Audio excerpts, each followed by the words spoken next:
वंदनीय महाकारुणिक तथागत सम्यक संबुद्ध तथागत द्वारा उपदिष्टित सद्धम्म और तथागत का पवित्र पावन ऐसा भिक्षु संघ। प्रथमतः इन तीन रत्नों को मैं त्रिवार वंदन करता हूँ। वैसे ही भारतीय घटने के शिल्पकार बोधिसत्व डॉक्टर बाबा साहब अम्बेडकर जी, जिन्होंने इस भारतवर्ष में धम्म क्रांति का ऐलान किया, उस धम्म क्रांति में मैं अपने आप को समर्पित करता हूँ। वैसे ही मेरे गुरुवर्य आचार्य उपाध्याय जी, चंद्रमणि महास्तवीर जी, इनके प्रति मैं त्रिवार वंदन करता हूँ। और जितने भी लोग हैं जिन्होंने मुझे धम्म कार्य करने के लिए, धम्म में आगे बढ़ने के लिए मदद की है, उनके प्रति भी मैं कृतज्ञता व्यक्त करता हूँ। उपस्थित सभी जुड़े हुए शील संपन्न श्रद्धावान उपासक उपासिकाएं, बालक तथा बालिकाएं, सभी के प्रति मंगल मैत्री मंगल कामना।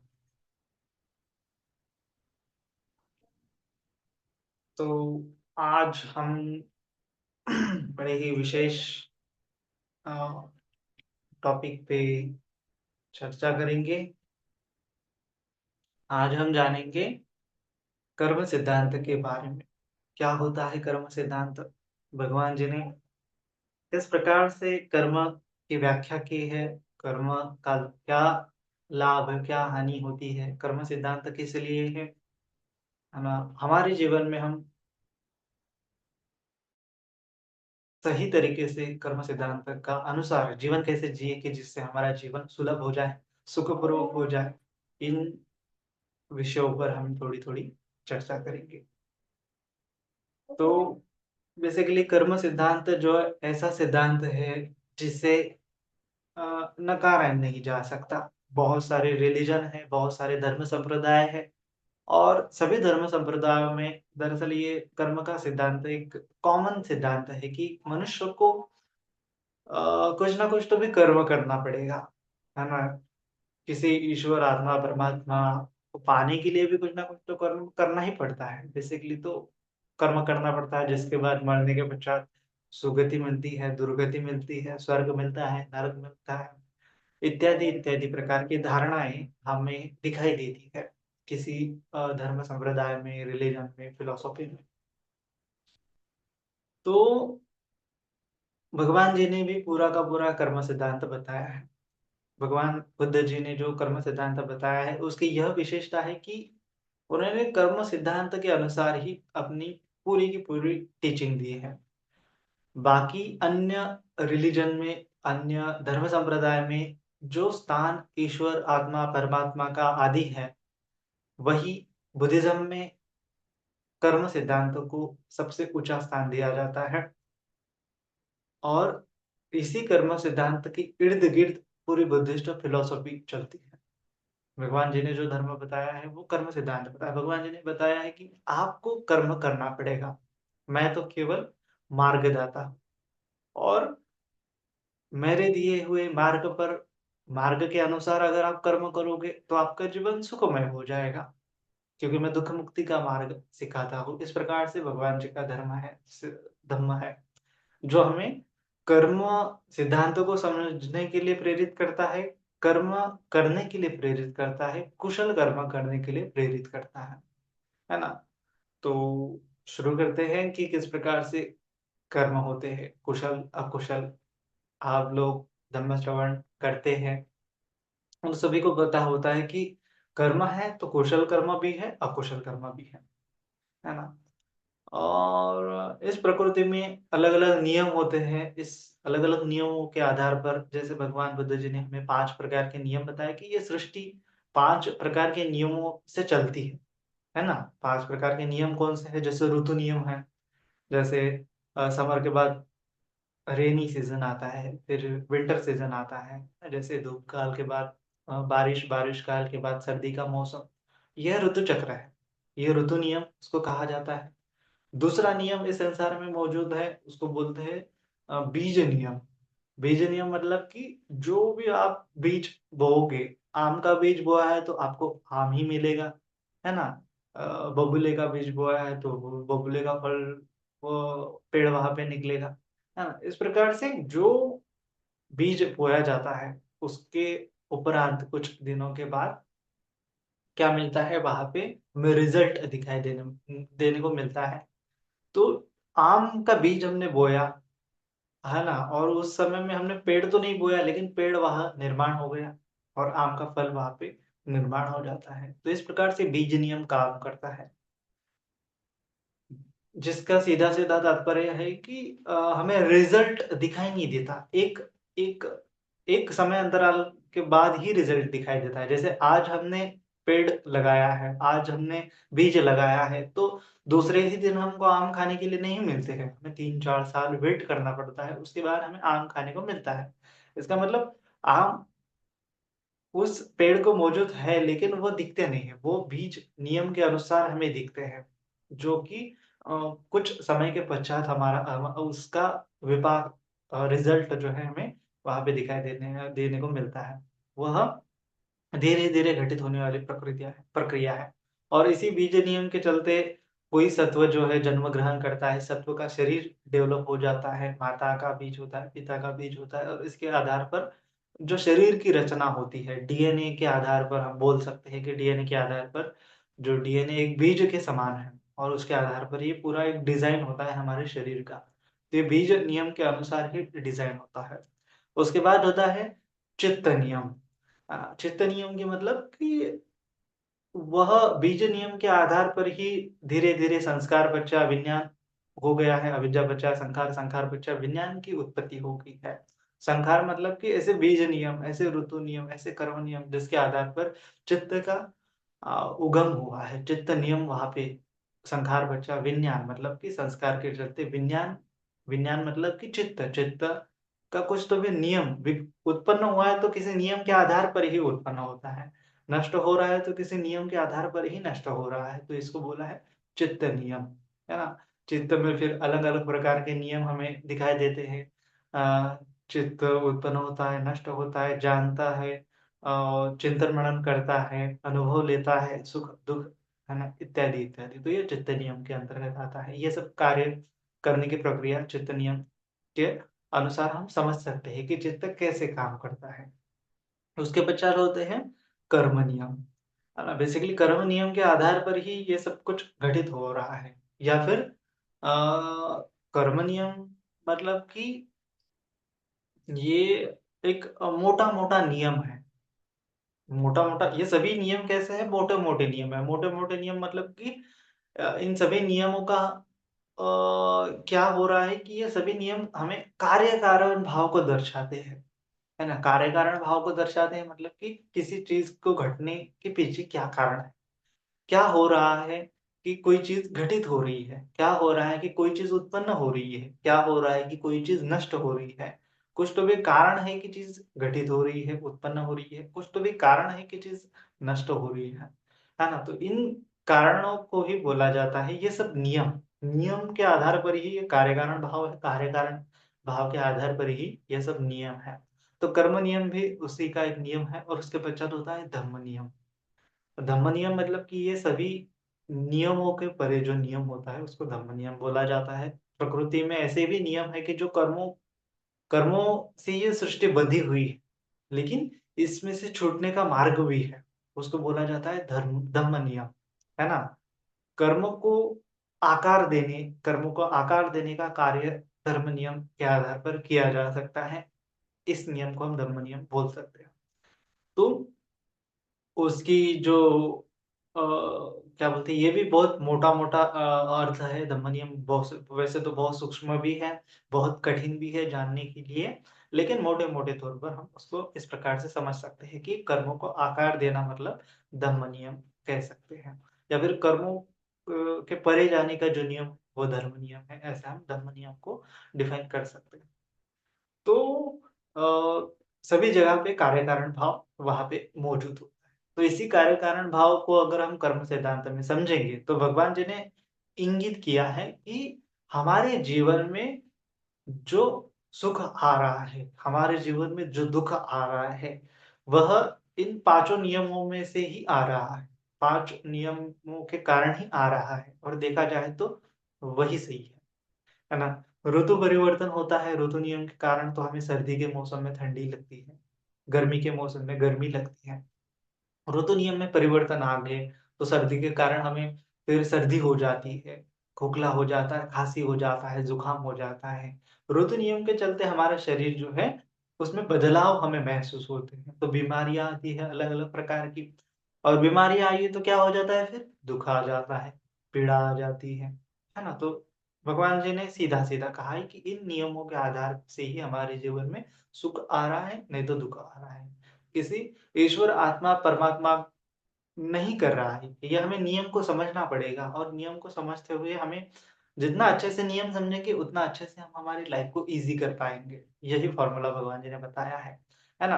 तो दुःख आ रहा है, तो ऋतु नियम के कारण आ रहा है, बीज नियम के कारण भी आ रहा है कि जैसे कोई अ, जेनेटिक प्रॉब्लम्स होते हैं, कोई जेनेटिक बीमारी है, एक पीढ़ी से दूसरी पीढ़ी से मतलब माता-पिता को होती है कई बीमारियाँ, तो बच्चों को भी हमें दिखाई देती है वो बीमारियाँ। इसका मतलब क्या है कि वो बीज है, माता-पिता का बीज में ही वह बीमारी मौजूद थी, जो बच्चों में ट्रांसफ़र हो गई है। तो उसको कहा जाता है बीज नियम। तो बीज नियम क्या चलते भी कोई व्यक्ति जो है समझो अंधा हो जाता है, कोई व्यक्ति जो है लूला-लंगड़ा हो जाता है, मूक बधिर हो जाता है या फिर अलग-अलग प्रकार की बीमारियाँ हैं, कैंसर है वर वगैरह-वगैरह, किसी ब्लड की बीमारी है लंग्स की बीमारी है, अलग-अलग प्रकार की बीमारियाँ हैं। तो यह बीमारियाँ भी बीज नियम मतलब कि डीएनए में कुछ चेंज हो गए हैं। माता-पिता से डीएनए आया है, क्रोमोसोम्स आया है, उसमें ही वो बीमारियाँ मौजूद थी, जो हमारे शरीर पे हमें दिखाई देती। तो बीज नियम के कारण बीमारियाँ ही बीमारियाँ है, तो दुःख आता है ना? तो दुःख के चलते फिर हमारा जीवन और असह्य हो जाता है। उसके बाद फिर चित्त नियम। चित्त नियम में भी हम समझ नहीं पाते चित्त कैसे उत्पन्न होता है, हर जगह पे हम अटैचमेंट कर लेते हैं, किसी चीज़ को मैं मेरा समझ लेते हैं और फिर वहाँ पे दुःख की उत्पत्ति हो जाती है। कर्म नियम भी भगवान जी ने समझाया कि अकुशल कर्म होते हैं, अकुशल कर्मों के चलते तुम्हारे जीवन में दुःख आता है ना? भगवान जी ने बताया है।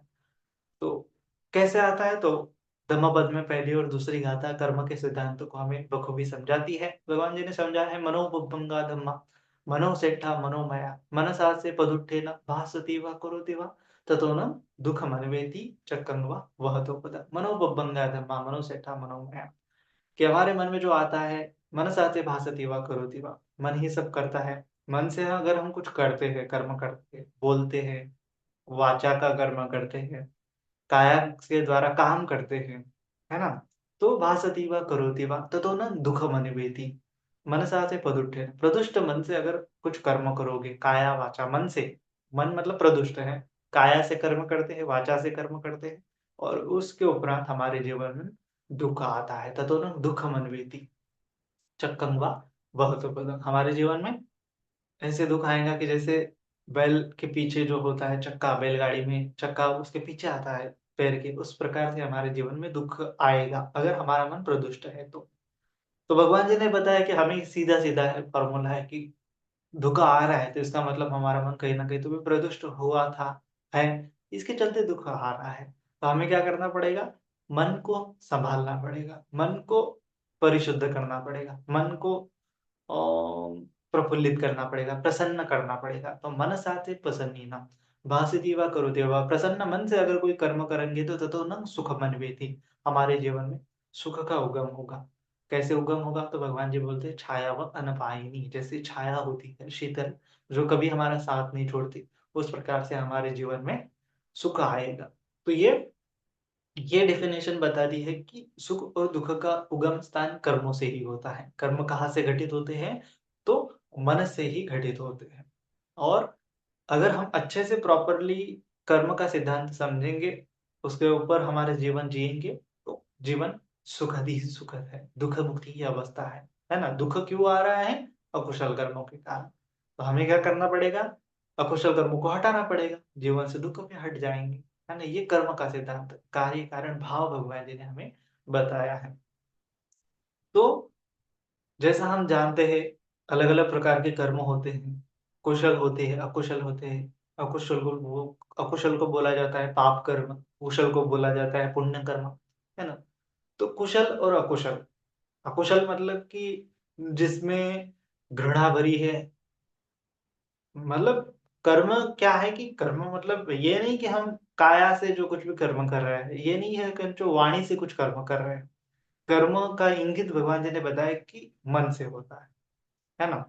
मन से होता है कि चेतना भिक्खवे कम्मं वदामि। भगवान जी ने बोला है चेतना को ही मैं कर्म कहता हूँ, कि जो हम कर्म का काम कर रहे हैं, काम कर रहे हैं वो क्रिया जो है क्रिया कर्म नहीं है ना? क्रिया कर्म नहीं है। क्रिया के पीछे जो हमारा मन होता है वह कर्म होता है ना? तो इसका सीधा-सीधा एग्ज़ाम्पल दिया जाता है बहुत बार कि कोई चोर है। एक एक एग्ज़ाम्पल एक उदाहरण ऐसा है कि एक चोर का उदाहरण है और एक एग्ज़ाम्पल ऐसा है कि डॉक्टर का उदाहरण है। तो चोर के उदाहरण में दिया जाता है कि चोर किसी व्यक्ति को चाकू मारता है। हाँ, और किसी का पेट फाड़ देता है, पैसे दो मुझे। तो उस व्यक्ति को वो चाकू मार देता है। चाकू मारता है तो वह व्यक्ति मर जाता है। एक ये एग्ज़ाम्पल दिया जाता है। दूसरा एग्ज़ाम्पल दिया जाता है कि उसी जगह पे कोई डॉक्टर है। डॉक्टर अपने पेशेंट की ट्रीटमेंट कर रहा है और वहाँ पे वो चाकू से उस पेशेंट का शरीर जो है फाड़ रहा है और वो जो पेशेंट है वो मर जाता है। 2 घटनाएँ हैं। एक घटना में दोनों घटनाएँ लगभग सिमिलर ही दिखाई देती है। क्रिया सिमिलर ही दिखाई देती है कि कोई व्यक्ति मर गया है। किसी ने तो भी चाकू मारा है, कोई व्यक्ति मर गया है ना? चाकू मारा है, व्यक्ति मर गया है। लेकिन भगवान बुद्ध बोलते हैं कि वह क्रिया हमें विपाक नहीं देती है, क्रिया से हमें विपाक नहीं आता है। क्रिया के पीछे जो हमारा इंटेंशन होता है, चेतना होती है, हमारी चाहत होती है, किस लिए हम क्रिया कर रहे हैं, उस पर ही पूरा का पूरा कर्म सिद्धांत बेस है ना? तो वह चोर जो है, लालसा के वशीभूत होते हुए, मोह मूढ़ता के वशीभूत होते हुए, अज्ञान के वशीभूत होते हुए, लालच के चलते किसी को मार देता है चाकू। ये लालच, ये मोह-मूढ़ता, ये अज्ञान, ये घृणा, ये हिंसा, हिंसा का मन में उत्पन्न हुआ भाव, यह क्या है? अकुशल है, प्रदुष्ट है, पाप है ना? पाप कोई क्रिया नहीं है, पाप क्या है? चेतना है ना? कर्म कोई क्रिया नहीं, कर्म क्या है? चेतना है, इंटेंशन है, हम क्यों कर रहे हैं? क्यों हम क्रिया कर रहे हैं? तो जो प्रदुष्ट प्रदुष्ट क्रिया मतलब कि जो क्रिया करने के पीछे आपका मन प्रदुष्ट है। लोभ है, द्वेष है, लालच है, अहंकार है, अज्ञान है, मत्सर है, घृणा है, इत्यादि, इत्यादि आपको तो पता है। तो ये सब क्या है? अकुशल है। तो अकुशल चेतना से किया गया कर्म अकुशल है। अकुशल चेतना से किया गया कार्य अकुशल है। तो इसका रिज़ल्ट क्या आएगा? दुःख ही दुःख आएगा।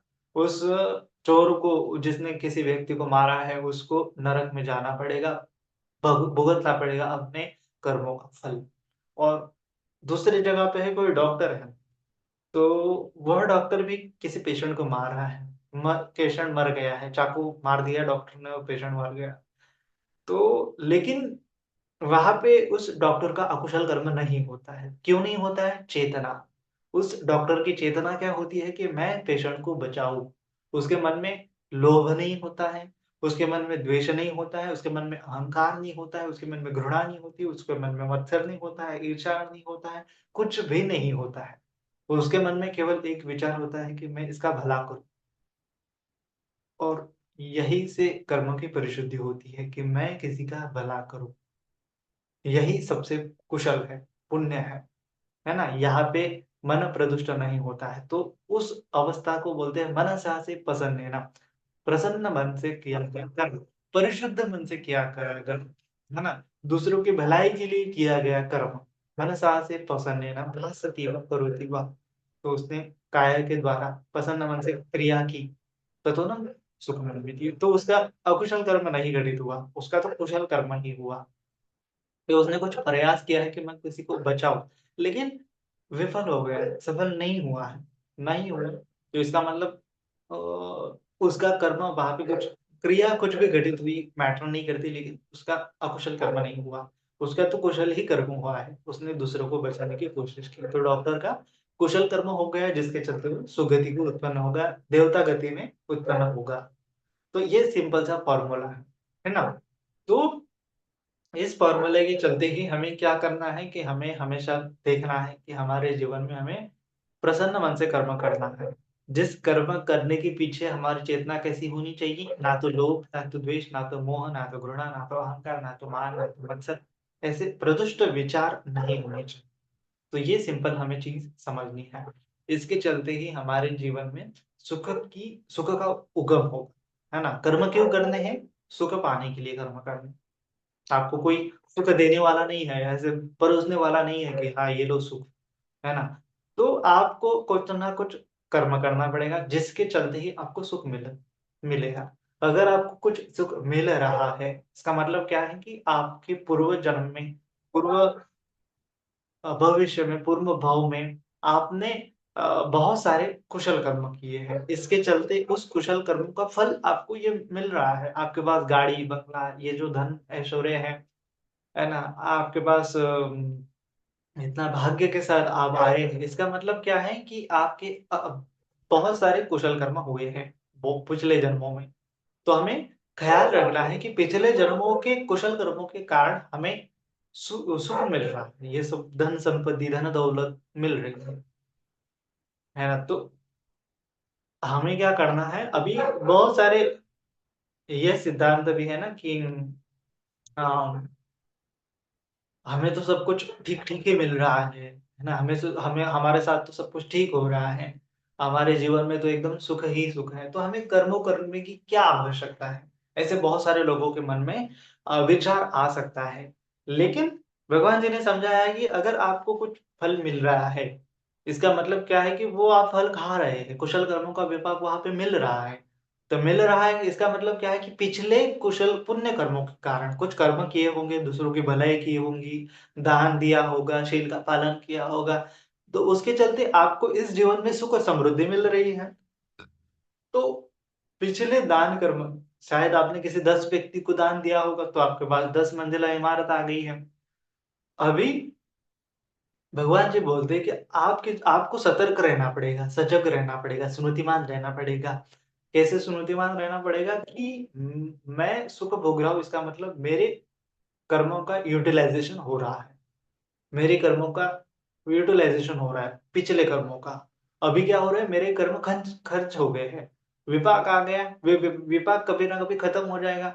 उसके बाद मुझे फिर से क्या बोलते हैं उसको, वही अवस्था मिलेगी, ऐसा कहा नहीं जाता, है ना? कुशल क कर्म क्या है, कर्म कुशल कर्म या फिर पाप कर्म, ये क्या है, बैलेंस की तरह है, बैंक बैलेंस की तरह है।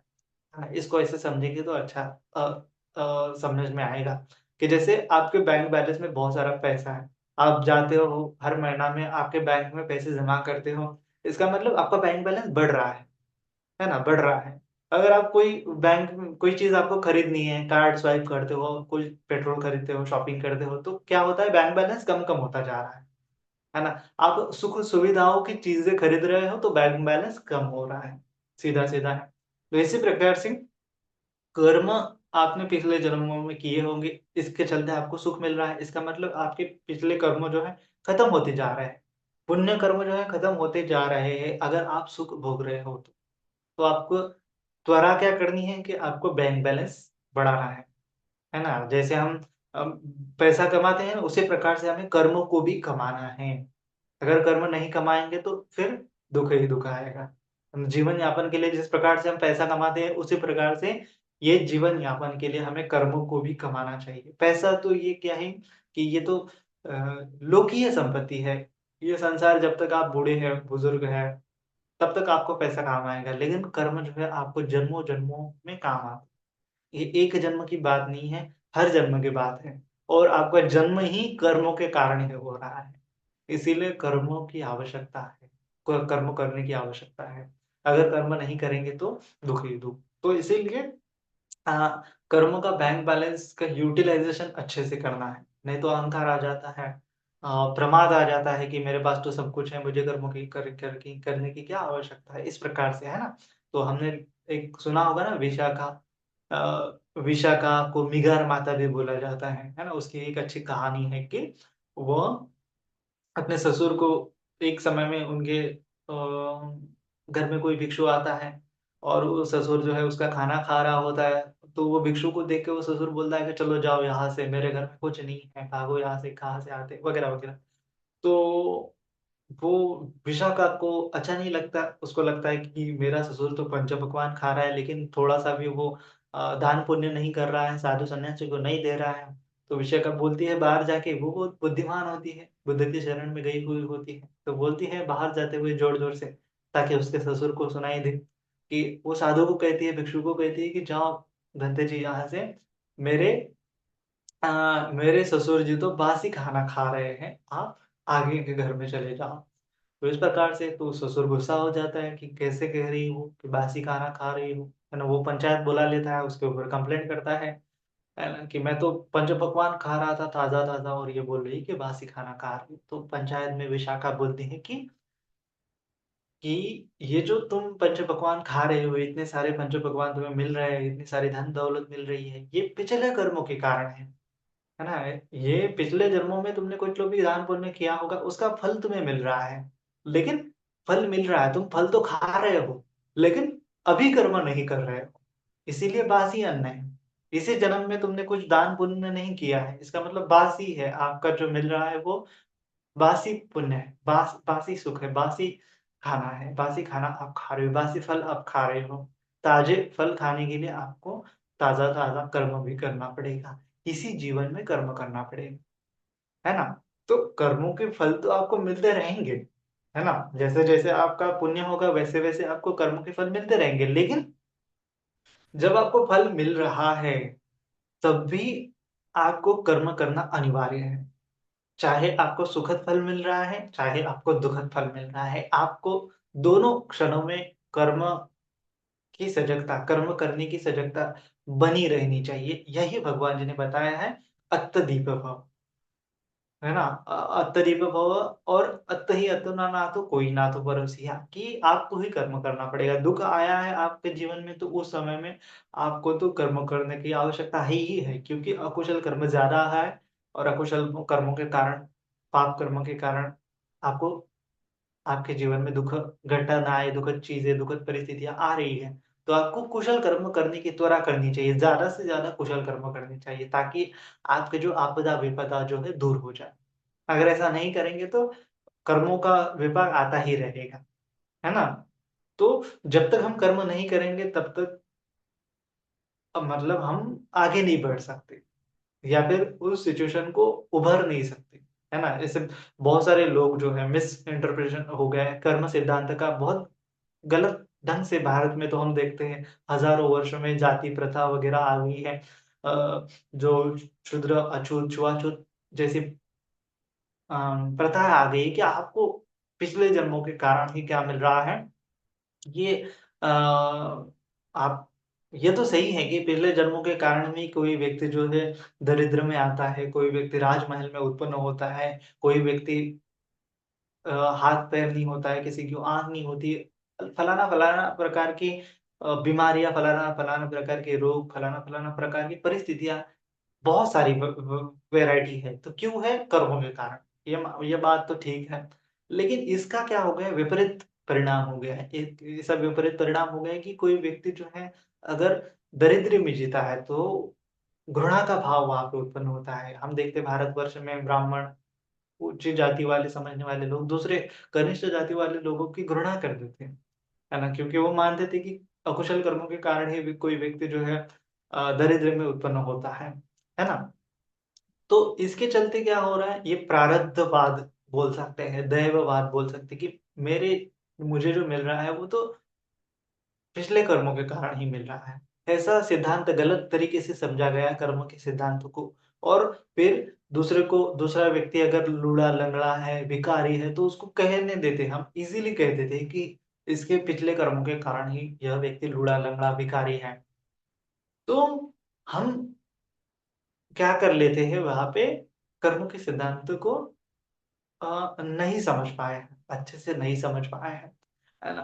तो उस समय में हमें समझना है कि इस प्रकार से कर्म सिद्धांत नहीं है। कर्म सिद्धांत हाँ, ठीक है, उसके कर्मों के कारण तो उसको मिल ही रहा है, लेकिन अभी हमें क्या करना है, कुशल कर्म करना है। कि आपके जीवन में अगर दुःख आ रहा है, तो हमें क्रंदन नहीं करना है कि मेरे अकुशल कर्मों के कारण ही आ रहा है रे, हाय रे! मेरे अकुशल कर्मों के कारण ही आ रहा है दुःख। क्रंदन नहीं करना है। क्रंदन कर लिया है, तो उभरेंगे कैसे? क्रंदन कर लिया है, तो दुःख से उभरेंगे कैसे? तो भगवान जी ने बोला है, क्रंदन मत करो। हमारे हाथ में है कि अभी हम कर्मों को चेंज कर सकते हैं। यह भगवान बुद्ध जी ने बहुत बड़ा कर्म का सिद्धांत बताया कि इसी क्षण में हम कर्मों के बदल सकते हैं, कर्मों को पलट सकते हैं। क्यों? क्योंकि पिछले जन्मों में भी कहीं न कहीं हमने ही तो कर्म किए हैं। कर्म करने वाले हम ही तो हैं ना? तो अभी इसी जन्म में विपाक मिल रहे तो हमें ही तो कर्म करना पड़ेगा फिर से, है ना? विपाक मिल रहा है, तो भी तो कर्म घटित हो रहे हैं ना? उस समय में हम अगर और ज़्यादा दुखी हो रहे हैं, हमारे जीवन में कुछ घटनाएँ हुई है, बुरी घटनाएँ हुई, तो उस समय में और ज़्यादा दुखी क्रंदन कर लेते हैं, शोक कर लेते हैं, तो फिर से अकुशल कर्म हो रहा है ना? हम नहीं चाहिए, ऐसा बोलते रहते हैं, नहीं चाहिए, क्या मतलब इंटेंशन वहाँ पे क्या आ रहा है? द्वेष, नहीं चाहिए का भाव आ रहा है, प्रसन्न मन नहीं रह रहा है, तो फिर से कर्म बन रहे हैं, है ना? जो विपाक है, उस विपाक को हम किस प्रकार से चेतना बना रहे हैं, वैसे हमारे कर्म जो है बन रहे हैं, है ना? बहुत सारे आम तौर पर तो कर्म जो है अलग-अलग प्रकार से आपको तो पता ही होगा कि कुछ-कुछ कर्म जो होते हैं अ, अहोसी कर्म होते हैं, कुछ-कुछ कर्मों का विपाक नहीं मिलता, कुछ-कुछ कर्मों का विपाक लंबे अंतराल के बाद मिलता है, कुछ-कुछ कर्मों का विपाक तो अ, अगले-अगले जन्मों में मिलता है, कुछ-कुछ कर्मों का विपाक तो नेग्लिजिबल होता है। तो इस प्रकार से अलग-अलग प्रकार से विपाक मिलता है। तो हमें बहुत सजगता के साथ समझना है, इसको बोलते हैं दिट्ठ धम्म या फिर दिट्ठी ऊजु कर्म, है ना? 10 पुण्य क्रियावत में जो दिट्ठी ऊजु कर्म है, भगवान जी ने बताया है कि यह सबसे ऊँचा पुण्य कर्म है कि अपने कर्मों के प्रति दृष्टि उत्पन्न करना, सही दृष्टि उत्पन्न करना। सही दृष्टि उत्पन्न हो जाएँगी तो सही कर्म हम कर पाएँगे। अगर गलत दृष्टि उत्पन्न हो गई तो गलत कर्म बन जाएँगे, है ना? कि हम कैसे ले रहे हैं, हमारे हमें जो मिल रहा है, हमें जो कर्मों के अकॉर्डिंग फल मिल रहा है, उसको हम कैसे ले रहे हैं? कैसी चेतना उसके ऊपर निर्माण कर रहे हैं? तो यही यही भी हमारे कर्म बन रहे हैं। ना कर्म कैसे हो रहे हैं? विपाक तो मिलते आ रहे हैं, लेकिन कर्म बन रहे हैं। और ये ऐसा रिजिड स्ट्रक्चर नहीं है। ये ये क्या है हम कभी भी चेंज कर सकते हैं, क्योंकि हमने ही कर्म किए हैं तो हम उसको चेंज भी कर सकते हैं, है ना? हालाँकि चेंज करने की एबिलिटी इस समय में हमारे पास नहीं है। इस समय में ऐसी परिस्थिति नहीं है कि हम कर्मों को चेंज कर सकते हैं, तो इट्स ओके। तो उस समय में हमें समता बनाए रखना है ना? और फिर और अच्छे से कर्म करने के लिए और ज़्यादा मोटिवेशन के साथ जो हम संकल्प के साथ बोलते हैं ना संकल्प, चेतना, संकल्प एक ही शब्द है। संकल्प करेंगे तो ही हमें कुछ मिलेगा, संकल्प नहीं करेंगे तो कुछ नहीं मिलेगा। है ना? संकल्प करेंगे तो हम फल को पा सकते हैं। अगर है ना, इसी जीवन में अगर कोई व्यक्ति है जो जो दरिद्र में उत्पन्न हुआ है, गरीबी में उत्पन्न हुआ है, तो अगर संकल्प करता है कि नहीं मैं इस गरीबी से बाहर निकलूँगा, है ना? मैं अच्छा जीवन यापन करूँगा, मेरे पास अच्छा गाड़ी, बंगला, घर ये सब होगा। संकल्प लिया है उसने, उसके साथ वो दिन-रात मेहनत कर रहा है, पढ़ाई कर रहा है, बिज़नेस कर रहा है, उसको जो-जो लग रहा है वो कर रहा है। तो उसके प्रयत्न ही क्या है, एक कर्म है और वह कर्म उसको इसी जीवन में वह जो फल उसने संकल्प लिया है, उसका फल संकल्प का फल, कर्म का फल, संकल्प का फल एक ही है ना? तो वह उसको मिलेगा। तो उसको ज़्यादा से ज़्यादा प्रयत्न करनी चाहिए। लेकिन प्रयत्न क्या होता है, प्रयत्न करते समय में भी हमारे मन में कभी-कभी अलग-अलग प्रकार की घृणा आती है, द्वेष आता है, चिड़चिड़पन आता है, आलस्य आता है, प्रमाद आता है, तो ये भी सब क्या है अकुशल हो रहा है। अगर संकल्प करते वक़्त, प्रयास करते वक़्त हमारे मन में मन प्रसन्न रहेगा, मन प्रदुष्ट नहीं होगा, तो हम जल्दी से जल्दी उस संकल्प को पा सकते हैं। अगर बेचैनी आ गई है, जी नहीं कर रहा है अ, कुछ नेगेटिव थॉट्स आ रहे हैं, क्रंदन कर रहे हैं, शोक कर रहे हैं, तो हम फल को नहीं पा सकते हैं। फल को पाने के लिए आपको प्रयास करते वक़्त में मन को डावाडोल नहीं होने देना है।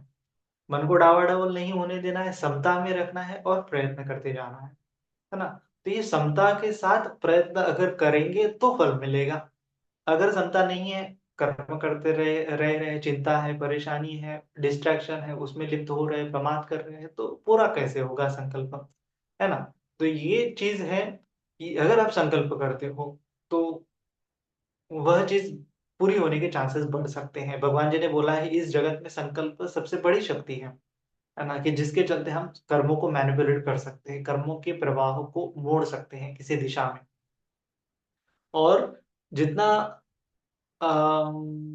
कभी-कभी हो सकता है कि हमारा संकल्प पूरा नहीं होता, है ना? बहुत बार ऐसा होता है कि हमारा संकल्प जो है पूरा नहीं होता है, तो उस समय में भी हमें क्या हो करना पड़ेगा कि ज़्यादा से ज़्यादा कुशल कर्म करना पड़ेगा, है ना? और हम देखते हैं कि हमें कभी-कभी क्या होता है कि कभी-कभी हम देखते हैं कि कभी-कभी हमें कॉम्प्लेक्स सिचुएशन दिखाई देती है। कोई व्यक्ति जो होता है एकदम राजमहल में उत्पन्न होता है, राजमहल में उत्पन्न होता है लेकिन वो अच्छा दिखाई नहीं देता, है ना? मतलब राजमहल में उत्पन्न होने के लिए तो उसने कर्म किए हैं, लेकिन अच्छा दिखने के लिए जो कर्म किए जाते हैं, वह कर्म नहीं किए हैं उसने, है ना?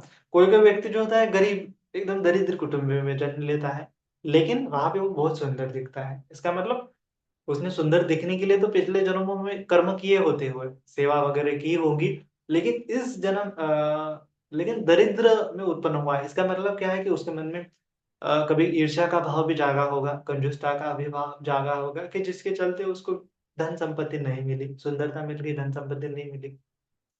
कोई-कोई हम देखते हैं कि बहुत बार हम देखते हैं कि समाज में बहुत सारे सिंगर हैं, बड़े-बड़े सिंगर हैं, बहुत अच्छे गाते हैं, लेकिन कभी-कभी हम देखते हैं कि कभी ट्रेन में जा रहे हैं, तो एक आधा भिखारी भी है, जो एकदम अच्छे से गाता है। ऐसा लगता है कि ये तो जो है बहुत टैलेंटेड है, लेकिन उस टैलेंट को वाह-वाह नहीं मिल रही है ना? तो ऐसा हो जाता है। क्यों ऐसा हो रहा है कि कर्मों की भिन्नता का मेल वहाँ पे नहीं बैठ रहा है ना? कर्मों का एक कोऑर्डिनेशन नहीं हो रहा है, कर्मों की एक हार्मनी वहाँ पे नहीं बन रही है। इसी के चलते हम कहीं तो भी फँस रहे हैं। है ना? तो कर्मों की हार्मोनी क्रिएट करना मतलब क्या है कि वर्सेटाइल कर्म करना, अलग-अलग प्रकार के कर्म करना, है ना? केवल दान दे रहे तो हो गया मेरा कर्म सिद्धांत पूरा, मैं बहुत ज़्यादा कुशल कर्म कर रहा हूँ, ऐसा नहीं। दान के साथ आपको शील भी पालन करना पड़ेगा, शील के साथ आपको समाधि की भावना भी करनी पड़ेगी, उसके साथ-साथ आपको मन मन में से ईर्ष्या को हटाना पड़ेगा, आपके मन में से क्रोध को हटाना पड़ेगा, साथ में मैत्री भावना रखनी पड़ेगी। तो ये अलग-अलग प्रकार के कुशल कर्म हैं। अलग-अलग प्रकार के कुशल कर्मों का एक मेल बैठेगा, तारतम्य बैठेगा तो लाइफ में एक हार्मोनी आएगी, एक सुगमता आएगी और लाइफ ऐसी सुगमता के साथ एकदम फ्लो के साथ आगे बढ़ेगी, सुख के साथ आगे बढ़ेगी, है ना? तो अलग-अलग प्रकार के कर्म करना भी बहुत अनिवार्य है। जब तक अलग-अलग प्रकार के कर्म नहीं करेंगे, उसका मेल नहीं बैठेगा, तो तब तक हमें जो चाहिए होता है, वो नहीं मिलेगा, है ना? तो इसीलिए हमें जो चाहिए, वो तो उसके लिए संकल्प तो आवश्यक है ही है, लेकिन कर्म को भी उतना ही आवश्यक है ना? तो अ, उसके साथ-साथ कर्मों के साथ हम आगे बढ़ेंगे तो बहुत सारे टॉपिक हैं बेसिकली तो कर्म सिद्धांत बहुत बड़ा सिद्धांत है और उसके साथ-साथ छोटी-छोटी चीज़ों को भी हम कर्मों से डिफाइन कर सकते हैं। तो कहने के लिए तो बहुत सारी चीज़ें हैं, लेकिन शॉर्ट में हम कहेंगे धीरे-धीरे उतना समय भी नहीं है और बहुत सारे टॉपिक भी हमें क्लियर करने हैं। तो समझना है इतना समझना है कि अलग-अलग प्रकार के कर्म करने हैं और अलग-अलग प्रकार कर्म करेंगे तो ही आगे बढ़ेंगे। संकल्प करना बहुत आवश्यक है। संकल्प करेंगे तो क्या हो जाएगा, हम चाहते हैं उस चीज़ को मिलाने के लिए बहुत कर्मों के विपाक मिलने लगते हैं। कर्मों के विपाक तो हमें बाय डिफ़ॉल्ट मिल जाते हैं, है ना? जैसे हम अ, बहुत सारे किसी वस्तु का दान देते हैं, कहते हैं कि जो भी वस्तु का दान देते हैं, वह वस्तु हमें बहुत गुना, 10 गुना, बहुत हज़ारों गुना मिल सकती है ना? तो अगर आप दीपक देते हैं, तो आपको आँखें मिलती हैं, अगर आप वस्त्र देते हो, तो आपको कंफर्टेबल लाइफ़ मिलती है। तो इस प्रकार से जो आप देते हो, उस प्रकार से आपको वो मिलेगा, है ना? लेकिन और ये भी कहा जाता है कि हमारे पास बहुत सारे हमने कर्म किए हैं, भूतकाल में और बहुत सारे कर्मों का संचय हमारे पास है, लेकिन उस कर्मों को डायरेक्शन नहीं मिलती। है ना? बहुत सारे कर्म हमारे पास ऑलरेडी स्टोर है, लेकिन उस कर्म को डायरेक्शन नहीं मिलती। डायरेक्शन मिलने के लिए क्या आवश्यक है? हमारा संकल्प। मन में उठने वाला संकल्प बहुत आवश्यक है, कि कोई चीज़ को हम संकल्प के साथ पूरा करने के लिए उठते हैं, आगे आते हैं।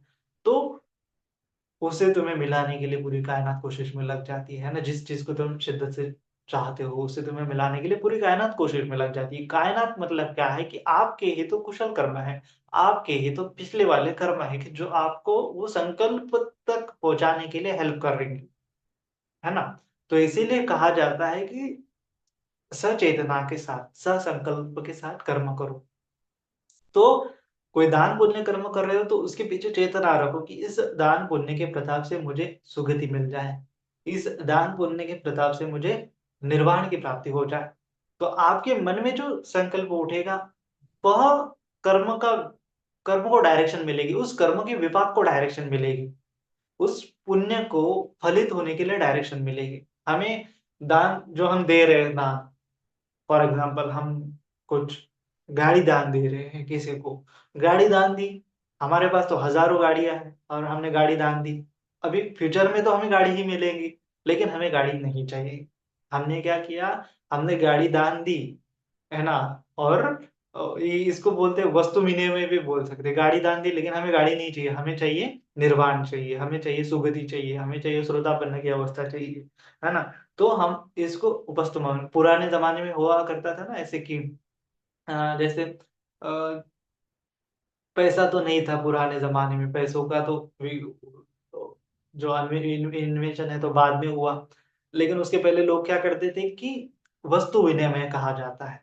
कोई व्यक्ति जो है जूता बनाने वाला व्यक्ति जूता देता था, उसके बदले अनाज ले आता था, जूता देता था, उसके बदले कपड़ा ले आता था, कपड़ा बनाने वाला व्यक्ति कपड़ा देता था किसी व्यक्ति को, उसके बदले अनाज लेके आता था, कपड़ा देता था, उसके बदले में रोजमर्रा की चीजें लेके आता था। कोई कुम्हार है तो वो घड़ा बेचता था, धान लाता था, घड़ा बेचता था, घड़ा बेचता था मतलब बेचता था नहीं, घड़ा घड़ा देता था, उसके बदले वो उसको कपड़ा कपड़ा मिलता था। तो ऐसे क्रय विनिमय वस्तु विनिमय हुआ करता था। करेंसी तो नहीं थी, वस्तु विनिमय। तो सेम कर्म का सिद्धांत ऐसे ही वस्तु विनिमय का सिद्धांत है। जो आप अलग अलग प्रकार से कर्म कर रहे हो, इसका मतलब अलग अलग करेंसी आप कर रहे हो, अलग अलग करेंसी मिल रही है, लेकिन आपको चाहिए क्या, है ना। आप कमा रहे हैं, आप अलग अलग प्रोडक्ट सेल कर रहे हो, कर्म कर रहे हो मतलब क्या है कि अलग अलग प्रोडक्ट सेल कर रहे हो। अलग अलग प्रोडक्ट सेल करोगे, उसके बदले में आपको चाहिए क्या, वह आप क्या करना है वहां पे डिफाइन करना है, चेतना बनानी है कि हाँ मैंने तो ये गाड़ी का दान दिया लेकिन मेरे को सुगति चाहिए, मेरे को तो बंगला चाहिए। तो इस प्रकार से आप उसको डायरेक्शन दे सकते हैं। आपके पास कर्म का बैलेंस तो बन गया है, कर्म का बैलेंस बन गया है, उस बैलेंस को आपको यूटिलाइज कहाँ करना है ना। जैसे आप कुछ ने कुछ कुशल कर्म किया, बिहार में गए, झाड़ू वगैरह लगा दिया, कुशल कर्म संचित हो गया। अभी इस कर्म का करना क्या है, कहाँ पे आपको यूटिलाइज करना है, ये आपके ऊपर निर्भर है। संकल्प करेंगे कि इस पुण्य के प्रताप से मुझे निर्वाण की प्राप्ति हो जाए, तो झाड़ू लगाने से तो निर्वाण मतलब मिल ही जाएगा, ऐसा हो कह सकते हैं। लेकिन निर्वाण मिलने के लिए केवल झाड़ू लगाना आवश्यक नहीं है, उसके साथ शील भी धारण करना आवश्यक है, उसके बाद समाधि भी करनी आवश्यक है, प्रज्ञा भी, क्योंकि वर्सटाइल है ना, अलग अलग प्रकार के कर्म करने पड़ते हैं तो जाके संकल्प की सिद्धि होती है ना। तो ऐसा समझेंगे तो इस बैलेंस को, बैलेंस बढ़ाते जाओ बढ़ाते जाओ बढ़ाते जाओ, और बैलेंस को एक ही जगह पे खर्च कर दो ताकि आपको बहुत बड़ा फल मिल जाए, है ना। तो ऐसा है ना कि बहुत सारे हम पैसे जमा करते जमा करते जमा करते, तब जाके हम एक गाड़ी लेते हैं, घर खरीदते हैं, कोई चीज खरीदते हैं। तो आ, घर बनाने के लिए हमने घर ही तो नहीं बेचा ना, घर बनाने के लिए हमने काम किए, सेवा दी, बिजनेस किया, और फिर अलग अलग प्रकार से धन इकट्ठा हुआ, अलग अलग प्रकार से, और उस धन का हमने घर बनाया, घर बनाने के लिए यूज किया। तो सेम ऐसे ही संकल्प करते हैं तो कर्म यूटिलाइज होते हैं। अगर वहां पे संकल्प कर रहे हैं, है ना, आपने कुछ बनने की चाहत की, आपने कुछ बड़ा अफसर बनने की कहा चाहत की, कोई ड्रीम है आपका, सपना है, वो पूरा करने की चाहत की, लेकिन पूरा नहीं हो रहा है। इसका मतलब प्रयास तो कर रहे हैं लेकिन कहीं तो भी अटक रहे हैं, नहीं आगे बढ़ रहे हैं, आगे बढ़ नहीं पा रहे हैं। तो उस समय में आपको यह जरूरत है कि आप अलग अलग डायरेक्शन में कर्म करें, है ना, अलग अलग प्रकार के कर्म करें, ताकि वह एक फ्लो बन जाए और आपको वह मिल जाए। तो ये सिद्धांत समझना बहुत अनिवार्य है ना। उसके बाद हम देखते हैं कि हमारे कर्मों को तो हम चेंज कर सकते हैं, हमारे कर्मों के ऊपर तो हम अच्छे से विचार करेंगे, लेकिन वो दूसरों को भी हमें क्या करना है, ख्याल रखना है। कि जैसे हम देखते हैं ना कि समाज में बहुत बार ऐसी सिचुएशन आ जाती है जिसमें हम कोई भिखारी है, तो उस भिखारी को समझते हैं कि ये अकुशल कर्मों के कारण ही क्या हो रहा है, भिखारी हो रहा है। तो उसको ईर्ष्या कर देते हैं, उसको दूर भगा देते हैं, उसका तिरस्कार कर देते हैं। तो हमें समझना है कि जब भी हम उसका तिरस्कार कर रहे हैं, तो अकुशल कर्म बन रहे हैं ना, है ना? उसके कर्मों के कारण अगर वो भिखारी कर रहा है, तो हमने अगर भिखारी का तिरस्कार कर लिया, तो हम भी तो भिखारी बन सकते हैं। ऐसा हमें सोचना चाहिए, है ना? कोई व्यक्ति है लूला, लंगड़ा, अंधा, काना, उसका हम मज़ाक उड़ा रहे हैं, इसका मतलब क्या कर रहे हैं? हम भी तो कर्म बना रहे हैं ना। मज़ाक उड़ा रहे हैं, द्वेष है कहीं तो भी, ईर्ष्या का भाव है, अज्ञान है, उसके चलते कर्म बन रहे हैं। मन में आया मज़ाक, मज़ाक मतलब क्या है कि ये छोटा-सा एकदम किया गया छोटा कर्म है, तो वो आपको क्या बना सकता है? उस अवस्था तक ले जा सकता है ना? कभी-कभी ऐसा होता है कि कर्मों के विपाक जो हैं, छोटा-सा भी कर्म आपको लगेगा, लेकिन उसके विपाक बड़े-बड़े दिखाई देते हैं। ये डिपेंड करता है ना? कभी-कभी ऐसा बड़ा कर्म होता है लेकिन उसके विपाक जो है छोटे-छोटे दिखाई देते हैं। ये कर्म का सिद्धांत बहुत कॉम्प्लेक्सिटी से काम करता है, भगवान जी ने ऐसा समझाया है ना? तो आपको ये बहुत अच्छे से कि छोटा-सा छोटा भी अकुशल कर्म नहीं करना है, क्योंकि उसका विपाक इतना बड़ा आएगा हम कह नहीं सकते। विपाक बड़ा कैसे आएगा कि कभी-कभी ऐसी सिचुएशन आ सकती है उस समय में हमें मतलब उस परिस्थिति में बहुत दुःख मिलता है। हम सोचते हैं कि छोटी-सी तो परिस्थिति थी, लेकिन कभी-कभी छोटा-सा लगता है, लेकिन दुःख बहुत ज़्यादा होता है, पीड़ा बहुत ज़्यादा हो रही है ना? ऐसा क्यों हो रहा है? क्योंकि वो छोटे से विपाक के चलते ही कर्म अकुशल कर्म के विपाक फल फल वहाँ पे आना चालू हो गए और एक बार वहाँ पे आना चालू हो गया, तो वो बोलते हैं ना माइज़री इज़ नेवर केम अलोन कि वो जो मुसीबतें हैं, वो अकेले नहीं आती, बहुत सारी मुसीबतें एक साथ आ जाती हैं। क्योंकि उस वक़्त वो जैसे आपका कर्म है, बहुत सारा संचित अकुशल कर्म है, वो फूटने लगता है, उभरने लगता है, उसका विपाक आने लगता है। तो अगर छोटा-सा भी अकुशल कर्म आपने कर लिया है, किसी को समझो आपने गाली दे दी मज़ाक-मज़ाक में, अकुशल छोटा-सा अकुशल कर्म है, लेकिन सामने वाला इंसान जो है हमें लगता है कि ये क्या करेगा ऐसा-वैसा, लेकिन सामने वाला इंसान कभी बड़े पद पे होता है। वह भी अहंकार के कारण, अज्ञान के कारण वो दिखाता है या फिर उसके चचेरे मामा वगैरह फलाना-फलाना वो किसको लेके आते हैं, आपको पिटवाते हैं, आपको वो अरेस्ट कराते हैं या फिर वो मतलब छोटा-सा गलती आपने कर लिया और उसकी सज़ा आपको बहुत सारी मिल रही है। इसका मतलब क्या हो रहा है कि अकुशल कर्म, पिछले अकुशल कर्म वहाँ पे ऐड होने लगते हैं और उसके विभाग भर-भर, भर-भर करके आने लगते हैं। तो इसीलिए सजग रहें, छोटा-सा भी अकुशल कर्म नहीं करना है ना? और कभी-कभी ऐसा होता है कि आपने कितना भी अकुशल की कर लिया बड़ा-बड़ा, लेकिन उसका विपाक एकदम छोटा-सा आता है ना? तो कभी भी ऐसा भी होता है, क्योंकि उ भगवान जी बोलते हैं कि कर्मों और अकुशल कर्मों का हमेशा बैलेंस होता रहता है। बैकग्राउंड में हमेशा वो बैलेंस होता रहता है। अगर अकुशल कर्म ज़्यादा है, तो अकुशल कर्म उभर के आएँगे। कुशल कर्म ज़्यादा है, तो दुःख उभर-उभर के आएगा। लेकिन उसी के साथ-साथ हम कुशल कर्म का पलड़ा भारी पड़ेगा, तो अकुशल कर्म का विपाक एकदम छोटा आएगा। है ना? तो ये सिचुएशन बहुत कॉम्प्लेक्स है। तो भगवान जी ने बोला है कि कितने भी अकुशल कर्म क्यों ना हो, उसको सफाया किया जा सकता है क्योंकि हमेशा कैलकुलेशन हो रहा है। ये कितनी अच्छी बात है। वर्तमान में हमारे कर्मों का कैलकुलेशन होते हुए फ़िल्टर हो रहे हैं हमारे कर्म, है ना? तो जैसे अंगुलीमाल का उदाहरण दिया जाता है कि 1000 लोगों को उन्होंने मार डाला, लेकिन फिर भी उसके बाद वो उन्होंने पूरे कर्मों का सफाया कर दिया और मतलब कर्म का सिद्धांत अगर रिजिड होता, तो अंगुलीमाल कभी भी अनंत नहीं बन पाते, है ना? कर्म का सिद्धांत अगर रिजिड होता, लेकिन कर्म का सिद्धांत रिजिड नहीं है, एकदम फ्लेक्सिबल है। हम उसको चाहे जैसा मोड़ सकते हैं। उसने बहुत सारे कर्म किए हैं, उसके अकॉर्डिंग तो हमें उसको तो 1000 बार जन्म लेना पड़ता था, 1000 बार वो मर सकता था, लेकिन उन्होंने क्या किया, अपने कर्म का निरोध किया, अपने कर्मों की डायरेक्शन बदल दी, है ना? तो भगवान जी ने बोला है कि अकुशल कर्मों को कुशल कर्मों से ढका जा सकता है और यही हमें करना है कि हमें हर बार अकुशल कर्म उत्पन्न होने से पहले उसको ढक देना है। तो उसको बोलते हैं ज़्यादा से ज़्यादा पुण्य कर्म करना।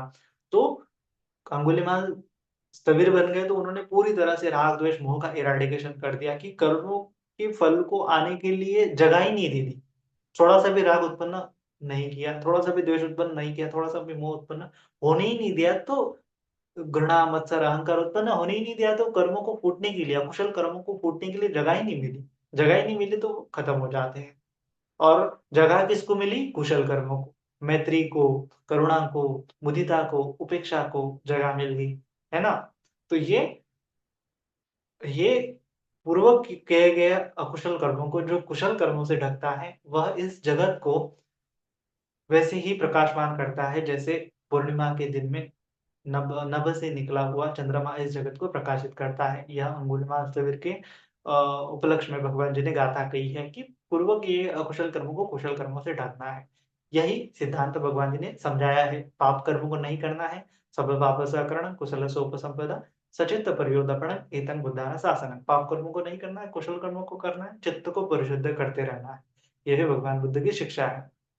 अगर कोई व्यक्ति हमारे सामने दिखता है कि जो ज़्यादा अकुशल कर्मों का है, तो उसके प्रति भगवान जी ने बताया कि करुणा करो, उसके प्रति द्वेष मत करो, है ना? कोई व्यक्ति जन्म से अंधा है, लूला है, लंगड़ा है, भिखारी है, तो उसके अकुशल कर्म है, हाँ, मान सकते हैं, लेकिन तुम भी तो अकुशल कर्म कर रहे हैं कि जब उसका तिरस्कार कर रहे हो। तुम्हें क्या करना चाहिए कि उसको मदद करनी चाहिए। है ना? तो हम देखते हैं कि यह भगवान जी की करुणा है। भगवान जी को करुणावान क्यों कहते हैं? महाकारुणिक क्यों कहते हैं? क्योंकि लोगों के तो अकुशल कर्म है ही, है ना? तो हमें जाके मदद का हाथ आगे बढ़ाना है। यही एक-दूसरे को मदद करते हुए इस जगत को हम खुशहाली भरा बना सकते हैं। अगर आगे नहीं आएँगे, द्वेष, ईर्ष्या में ही रहेंगे तो सभी के अकुशल कर्मों को बढ़ावा मिलेगा और ऐसी सिचुएशन आएगी कि उस समय में जैसे कोई महामारी है, कोई आपदा है, विपदा है, ये क्यों आ रही है? उस समय में हमें कुशल कर्म करने का मौका ही नहीं मिल रहा है। नहीं मिल रहा है इसका मतलब क्या है कि सिचुएशन हम सभी ने मिलके ही सिचुएशन को खराब कर दिया है। अभी देखते हैं हम ग्लोबल वार्मिंग है पॉल्यूशन है, एनवायरनमेंट है, दिल्ली में तो साँस लिए नहीं जा रही है। इतना हमने अकुशल कर्म किया है ना? कितनी सारी फैक्ट्रीज़ वगैरह स्वार्थ के कारण, पैसे के कारण, मोह-मूढ़ता के कारण, अज्ञान के कारण, प्रमाद के कारण हम हमारे नेचर को भी बिगाड़ रहे हैं और ऐसे नेचर को बना रहे हैं कि जिसमें सभी को नुकसान ही नुकसान हो जाए। है ना? तो अगर आप किसी बुरे व्यक्तियों के साथ जा रहे हैं, इसीलिए बोलते हैं भगवान जी कि बुरे व्यक्ति को संगत मत करना, है ना? जो शीलवान नहीं है, चरित्रवान नहीं है, उसकी संगति नहीं करना है, क्योंकि उस समय में हमें भी उसका भुगतना पड़ेगा उसके साथ-साथ, है ना? तो उसके साथ-साथ हमें भी कर्म के विपाक भुगतने पड़ेंगे, तो इसीलिए उनके साथ नहीं रहना है। हमें क्या करना है, उनको सुधारने की कोशिश करना है, नहीं सुधर रहे हैं, छोड़ने देना है। और कोई व्यक्ति जो है बहुत ज़्यादा उसके अकुशल कर्म है तो वहाँ पे जाके हमें पहले तो उसको हेल्प करनी। हेल्प करने का मतलब क्या है कि आप काया, वाचा, मन से हेल्प कर सकते हैं। मन से तो नहीं हेल्प कर सकते लेकिन काया और वाचा से, मन से तो मैत्री ही कर सकते हैं। काया से और वाचा से उसको हेल्प करनी है। वाचा से अगर हेल्प कर सकते हो, कोई व्यक्ति समझो भिखारी है, तो उसको वाचा से मदद कर सकते हो, काया से मदद कर सकते हो कि भाई पैसे वगैरह दे सकते हो, वाचा से मदद कर सकते हो, उसको अच्छा कोई स्किल पढ़ा सकते हो, उसको कोई ट्रेनिंग दे सकते हो, उसको सक्षम बना सकते हो कि ताकि तुम कुछ बिज़नेस करो, है ना? तो जितना तुम उस दूसरे को आगर ऊपर उठाओगे, तुम भी तो ऊपर उठ रहे हो, उससे ज़्यादा बहुत ज़्यादा ऊपर उठ रहे हो, है ना? तो यही है कर्म का सिद्धांत कि हमें एक-दूसरे का हाथ बढ़ते हुए सीढ़ी सीढ़ी बनानी है कर्मों की और आगे-आगे बढ़ना है। उसको हेल्प नहीं की, तो हम भी तो उसी लेवल पे रहेंगे। ईर्ष्या कर दी, तो नीचे गिर जाएँगे। तो हमें ऊपर उठना है, तो हमें दूसरों को भी ऊपर उठाना पड़ेगा, है ना? हमें सुखी होना है, तो हमें दूसरों को भी सुखी बनाना पड़ेगा, है ना? अगर हमें दुखी होना है, तो दूसरों को दुःख पहुँचाओ, दूसरों की ईर्ष्या करो, घृणा करो। अगर हमें सुखी होना है, तो दूसरों को भी दुःख से मुक्त करना पड़ेगा, मुक्त कराना पड़ेगा, दूसरों को सहायता करनी पड़ेगी कि वो कंफर्टेबल लाइफ़ जिए। यह सिद्धांत भगवान जी का करुणा का सिद्धांत है। इसी के चलते कर्म का सिद्धांत कर्म को आधार मिलता है। अगर केवल किसी ईश्वर आत्मा परमात्मा पर डिपेंड रहेंगे तो कभी भी इस संसार को हम खुशहाली भरा नहीं बना सकते हैं। हम सोचेंगे कि कोई ईश्वर आत्मा परमात्मा आएगा, हमारी हेल्प करेगा। हम हमेशा दूसरे के ऊपर डिपेंड रहेंगे। लेकिन भगवान जी ने बोला है कि डिपेंड रहने से कोई मतलब नहीं है ना? अत्तहि अत्तनो नातो कोई नातो परोसिया, हमें ही खुद बचना पड़ेगा। इस संसार में हम भगवान जी ने बताया कि मैं न जाने कितने कल्पों-कल्पों से देख रहा हूँ, भटक रहा हूँ, मुक्ति का मार्ग नहीं दिखाई देता और ये न जाने संसार कितने अनंत सालों से चल रहा है, जन्म है, मृत्यु है, जन्म है, मृत्यु है, ये तो चल रहा है। कितना दुःख है, जाति पे दुःख, जरा पे दुःख, बूढ़ा हो जाते हैं, बीमारियाँ हो जाती है, मरते हैं, प्रिय व्यक्ति का छोड़ वियोग हो जाता है, अप्रिय व्यक्ति का संयोग हो जाता है ना? घृणा है, मत्सर है, ईर्ष्या है, भारीपन है। यह संसार तो चलता ही जा रहा है, अनंत काल तक चलता ही जाएगा। तो इसीलिए मनुष्य को बहुत सजगता के साथ ये दूसरों के ऊपर डिपेंड होना छोड़ देना है, अप्रमादी होते हुए कर्म करना है। भगवान जी ने बोला है वै धम्मा संखारा अपमादेन संपादित, कि सभी संस्कार वै धर्मा है, तो बचना है कि ये अ, कुशल कर्म भी है, तो उसका विपाक भी आ रहा है, तो ये भी कभी ना कभी खत्म होने वाला है। तो मुझे सजगता के साथ कुशल कर्म करने पे देरी नहीं करनी चाहिए और निर्वाण को पाने के लिए भी देरी नहीं करनी चाहिए। ये तो होता रहेगा, सुख आता रहेगा, गाड़ी बंगला, मकान बनते रहेंगे, बैंक बैलेंस बनता रहेगा। ये तो हर हर जन्म में हो रहा है। हर जन्म में भी हम ये भोग रहे हैं, लेकिन इन सब का मीनिंग क्या बचता है? कुछ नहीं है, जब तक हम निर्वाण को प्राप्त नहीं हो जाते। और भगवान जी ने बोला है कि निर्वाण तो इन सभी सुखों से श्रेष्ठ सुख है। श्रोतापन्न का सुख जो है, चक्रवर्ती सम्राट वो 16वें हिस्से के बराबर भी नहीं है। है ना? चक्रवर्ती सम्राट जो सुख भोगता है, वह श्रोतापन्न व्यक्ति के सुख से के साथ कंपैरिज़न नहीं किया जा सकता। इतना सुखी श्रोतापन्न व्यक्ति होता है। चक्रधागामी, अनागामी, अनंत व्यक्ति की तो बात ही क्या है। तो इस मुकाबले में अगर आप परमोच्च सुख चाहते हो, तो भगवान जी ने बोला है निब्बाणं परमं सुखम, कि निर्वाण ही सबसे परम सुख है। उस निर्वाण के सुख को पाने के लिए हमें कोशिश करनी चाहिए, उस कर्मों को लगा देना चाहिए कि मुझे निर्वाण ही चाहिए। नहीं तो फँस जाएँगे संसार में। अगर आप दूसरी चीज़ों को चाहते हो, हाँ ठीक है, आपकी कुछ बेसिक नीड्स है, उसको पूरा करने की आपको अ, धर्म की उस समय में आवश्यकता है, तो उस समय में भी धर्म कारीगर है। कोई चीज़ चाहते हो लोकीय भी है, लोकोत्तर भी है। लोकीय मतलब कि जो आप चाहते हो, भाव बनाना चाहते हो, जो-जो चाहते हो, मनोकामना आपकी है, तो वो भी पूरी होती है। लेकिन अगर आपकी मनोकामना ऑलरेडी पूरी है, तो आपको संतुष्टि का भाव डेवलप करना चाहिए। अगर आपके नीड्स, डेली नीड्स पूरी होती है, आप सक्षम हैं, पूरी तरह से कंफर्टेबल लाइफ जी रहे हैं, तो आपको कोशिश करनी चाहिए कि आपको निर्वाण की तरफ गमन करना चाहिए। निर्वाण को प्राप्त करने के लिए प्रयत्न करना चाहिए, संकल्प करना चाहिए, एफर्ट्स लगानी चाहिए, सम्यक प्रयत्न करने चाहिए, है ना?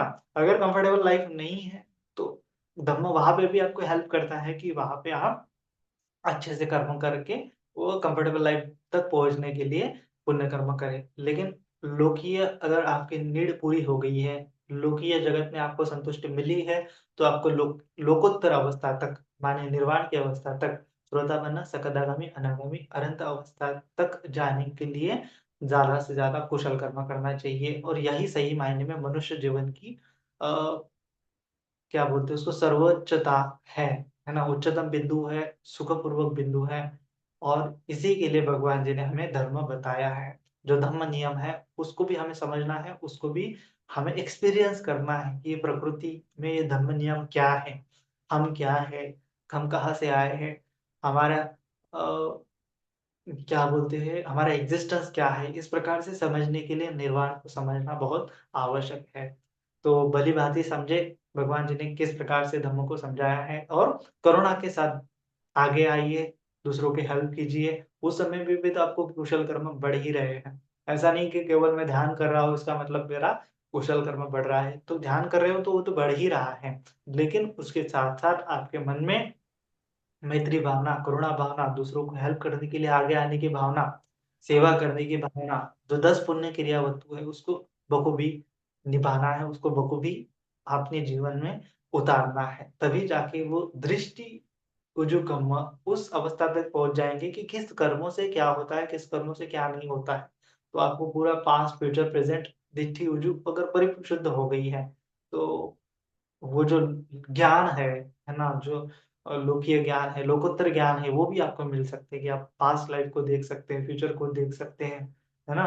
किसी के चित्त को समझ सकते हैं, पूरा जो सुपरनैचुरल अवस्था है, उस अवस्था तक आप भी पहुँच सकते हैं। लेकिन उसके लिए आपको कुशल कर्मों की मनी जो है, वो इकट्ठा करनी पड़ेगी अलग-अलग प्रकार से।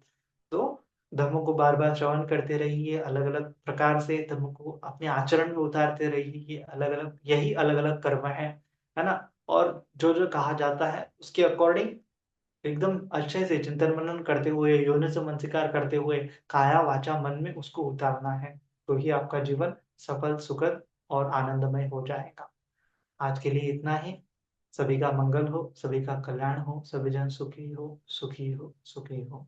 साधु, साधु, साधु।